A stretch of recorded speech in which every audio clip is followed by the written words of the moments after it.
नमस्कार भक्तों, क्या आप जानते हैं एक बार राजा राम ने नहीं बल्कि देवी सीता ने चलाए थे बाण। माता सीता की यह कथा आपने अवश्य ही नहीं सुनी होगी, तो आइए सुनाते हैं आज आपको ये कथा। एक बार भगवान श्री राम राजसभा में विराज रहे थे। उसी समय विभीषण वहां पहुंचे। वे बहुत डरे हुए थे। सभा में प्रवेश करते ही वे कहने लगे, हे राम मुझे बचाइए, मुल्कासुर ने लंका पर आक्रमण कर दिया है। अब लगता है न लंका बचेगी और न मेरा राजपाट। भगवान श्री राम ने उन्हें धीरज बंधाया। तब विभीषण ने बताया कि कुंभकर्ण का एक बेटा मूल नक्षत्र में पैदा हुआ था, इसलिए उसका नाम मुल्कासुर रखा गया। इसे अशुभ जानकर कुंभकर्ण ने उसे जंगल में फेंकवा दिया। जंगल में मधुमक्खियों ने मुल्कासुर को पाल लिया। मुल्कासुर जब बड़ा हुआ तो उसने कठोर तपस्या करके ब्रह्मा जी को प्रसन्न कर लिया। अब उनके दिए हुए वर और बल के घमंड में उसने भयानक उत्पात मचा रखा है। जब जंगल में उसे पता चला कि आपने उसके खानदान के सभी लोगों को मार दिया और राजपाट मुझे सौंप दिया है, तो वह बहुत क्रोधित हुआ। भगवान, आपने जिस दिन मुझे राजपाट सौंपा उसके कुछ दिन बाद ही उसने पाताल वासियों के साथ लंका पहुंचकर मुझ पर धावा कर दिया। मैंने 6 महीने तक मुकाबला किया, पर ब्रह्मा जी के वरदान से उसे इतना ताकतवर बना दिया है कि मुझे वहां से भागना पड़ा तथा अपने बेटे, मंत्रियों, स्त्री के साथ किसी प्रकार भागकर आपके यहाँ पहुंचा हूँ। उसने कहा कि पहले धोखेबाज भेदिया विभीषण को मारूंगा, फिर पिता की हत्या करने वाले राम को भी मार डालूंगा। वह आपके पास भी आता ही होगा। समय कम है, लंका और अयोध्या दोनों खतरे में है। जो उचित समझे तुरंत कीजिए। भक्त की पुकार सुन श्री राम जी हनुमान तथा लक्ष्मण सहित सेना को तैयार कर पुष्पक विमान पर चढ़ झट लंका की ओर चल पड़े। मुल्कासुर को श्री रामचंद्र के आने की बात मालूम हुई।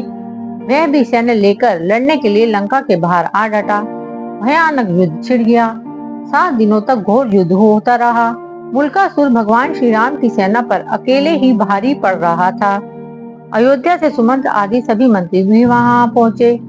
हनुमान जी संजीवनी लाकर भालुओं, वानरों और मानुषी सेना को जिलाते जा रहे थे, पर सब कुछ होते हुए भी युद्ध का नतीजा उनके सामने नहीं आ रहा था। भगवान भी चिंता में थे। विभीषण ने बताया कि इस समय मुल्कासुर तंत्र साधना करने गुप्त गुफा में गया है। उसी समय ब्रह्मा जी वहां आए और भगवान से कहने लगे, रघुनंदन, इसे तो मैंने स्त्री के हाथों मरने का वरदान दिया है, आपका प्रयास बेकार ही जाएगा। श्री राम, इससे संबंधित एक बात और है, उसे भी जान लेना फायदेमंद हो सकता है। जब इसके भाई बिरादर लंका युद्ध में मारे जा चुके तो एक दिन इसने मुनियों के बीच दुखी होकर कहा, चंडी सीता के कारण मेरा समूचा कुल नष्ट हुआ है। इस पर एक मुनि ने नाराज होकर उसे शाप दे दिया, दुष्ट, तूने जिसे चंडी कहा है वही सीता तेरी जान लेगी। मुनि का इतना कहना था कि वह उन्हें खा गया।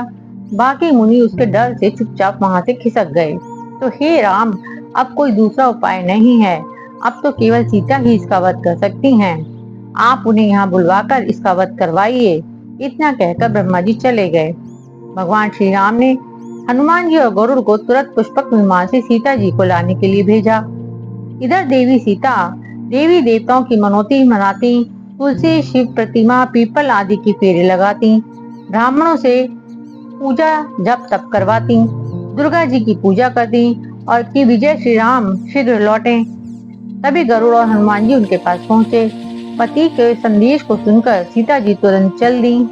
भगवान श्री राम ने उन्हें मुल्कासुर के बारे में सारा कुछ बताया। फिर तो भगवती सीता को गुस्सा आ गया। उनके शरीर से एक दूसरी तामसिक शक्ति निकल पड़ी। उसका स्वर बड़ा भयानक था। वह छाया सीता चंडी के वेश में लंका की ओर बढ़ चली। इधर श्री राम ने वानर सेना को इशारा कर कहा कि मुल्कासुर जो तांत्रिक क्रियाएं कर रहा है उसको उसकी गुप्त गुफा में जाकर तहस नहस कर दो। वानर गुफा के भीतर पहुंचकर उत्पात मचाने लगे तो मुल्कासुर दांत किटकिटाता हुआ सब छोड़ छाड़ कर वानर सेना के पीछे दौड़ा। हड़बड़ी में उसका मुकुट गिर पड़ा, फिर भी भागता हुआ युद्ध के मैदान में आ गया। युद्ध के मैदान में छाया सीता को देखकर मुल्कासुर गरजा, तू कौन है? अभी भाग जा, मैं औरतों पर मर्दानगी नहीं दिखाता। इसलिए तुझसे युद्ध नहीं कर सकता।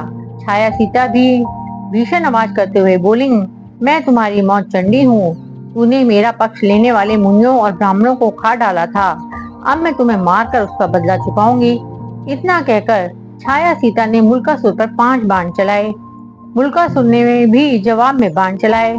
कुछ देर तक घोर युद्ध हुआ, पर अंत में चंडिका अस्त्र चलाकर छाया सीता ने मुल्कासुर का सिर उड़ा दिया और वे लंका के दरवाजे पर जा गिरा। राक्षस हाहाकार करते हुए इधर उधर भाग खड़े हुए। छाया सीता लौटकर सीता के शरीर में प्रवेश कर गईं। मुल्कासुर से दुखी लंका की जनता ने मां सीता की जय जयकार की और विभीषण ने भी उन्हें धन्यवाद किया। कुछ दिनों तक लंका में रहकर श्री राम सीता सहित पुष्पक विमान से अयोध्या लौट आए। बोलो माता जानकी की जय हो।